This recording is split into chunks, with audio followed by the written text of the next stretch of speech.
things that you can mix and match and figure out for yourself what tastes best with what. That's the part of the journey that I'm on right now that I'm finding the most fascinating and the most interesting. I've had the opportunity to do a couple of cooking demos at Bellingham Bud Fest. I did an oil infusion demo, and since of course we can't use cannabis at any of these things that we do, talking to people about exactly that, about using herbs and pairing them with strains of cannabis in their cooking. So I think that's just on an experimental level, initially a good way to start getting into that and working with it. As I am not a chef, I just know what I like to eat.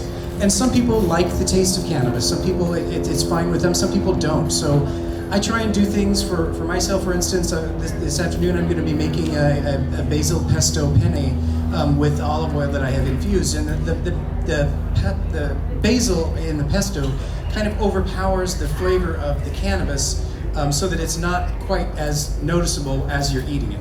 And that's what I kind of look for, is like, how can I make something like by using almond extract instead of vanilla extract, something that's just a little stronger, that will help mask the taste of the cannabis.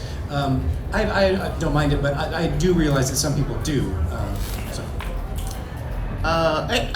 There absolutely are pairings, and I think, as Unica said, the terpene piece is, to me, the most fascinating part of that, getting into those combinations. And I think when we get back to the agricultural part, I think that's the basis. When you're talking about the flavor, where you're going from that point.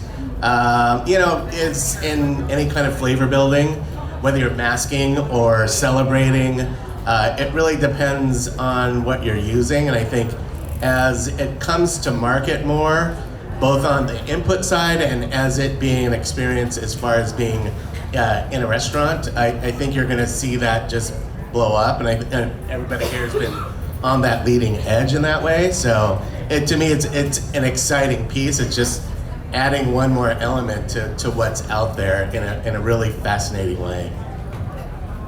He's absolutely right. It's when it becomes mainstream, it's gonna really take it to a whole new level. Me personally, I'm a terpene nerd. I work a lot with terpenes. And they directly affect your high as well. So you've got the pinene aspect on one side that tastes like Sitka. If you want to actually taste that, you take some salt, you take some spruce, you chop it up, you put it into the salt, and you can do the same with cannabis. It creates a flavored salt. I candy cannabis, I make it sugared, I add maple to it, I bake it in the oven, create a decarboxylated crumbles, and I'm a chocolatier. I actually created the first gourmet chocolate line here in Washington, the Fireline Chocolates. And when we got into that chocolate, we got very serious about it. And we specifically made our distillates perfectly, and then we cleaned them out. And then we added in that humulene, that natural flavor of lavender. And then we'd add in limonene to get that natural lemon flavor. And when you look at cannabis, I think you need to look at it from more like a wine standpoint. From the terpenes, they're kind of like tannins. So you get this pairing in it, it can really be, so myrcene, as in mango, is gonna be right in the middle of the game. So maybe I wanna take that, I get a mango extract, get a really nice crumble, a natural.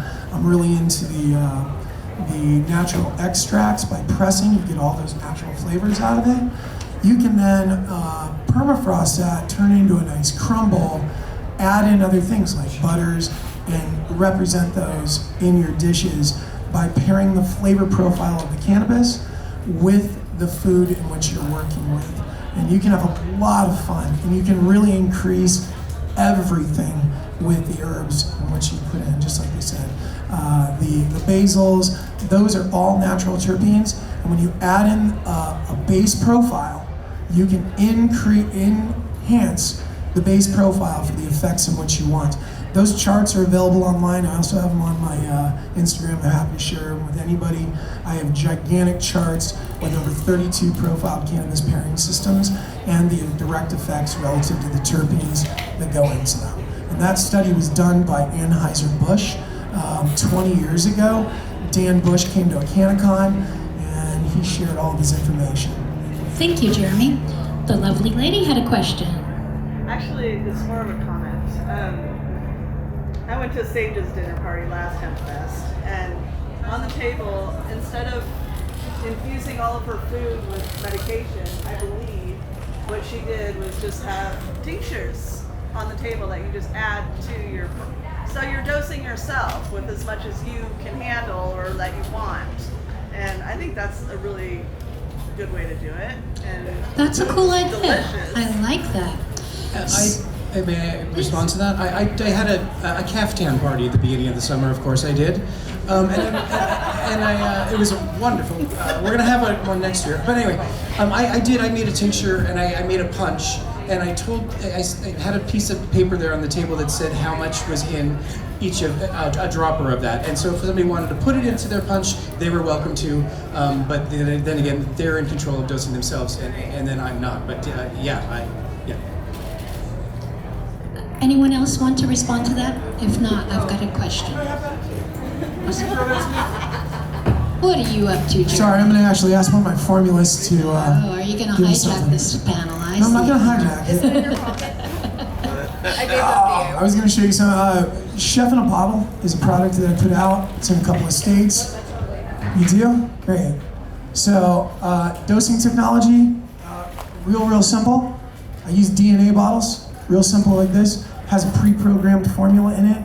They pour it directly into another oil. It automatically enrobes with the other oil because of the smaller molecular density of this.